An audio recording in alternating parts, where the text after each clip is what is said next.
This is the final demo of my computer vision tic tac toe game.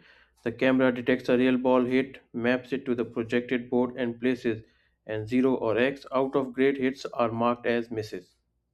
This is the camera and projector used for real time detection and projection along with laptop. I have slightly raised the setup using a few boxes to align it properly with the wall. This is the front view showing the projector camera and the wall where I am hitting the ball for detection. I started with YOLO Nano on Coco, but it missed the ball sometimes, so impact detection didn't work well. So I started collecting my own data and trained the YOLO Nano model on a custom dataset that I captured.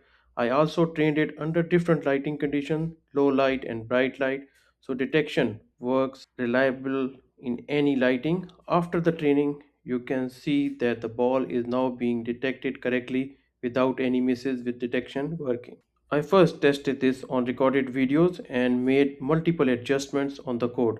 This view shows the wall hit detection on the recorded footage. Once the recorded test worked, I moved to real time.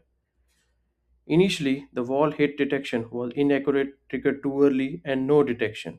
Because the system was running around 10 FPS, which is too low for fast ball impacts. Frame per second represents the number of frames captured per second. A higher frame per second improves the accuracy of detecting the exact movement the ball hits the wall.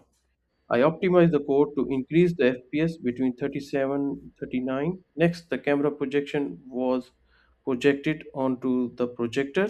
Initially, it was inaccurate as you can see two dots. The dark red dot shows the camera detection and the second dot represents the projector calibration. After fixing in the code, the red detection dot and the projector output now appears in almost the same position. This is the projector view. After further improvement, I built a tic-tac-toe game. In this demo, you can see accurate ball detection, correct wall hit mapping, misses for out of grid hits. At the end, the game displays the results such as win or a draw on the screen.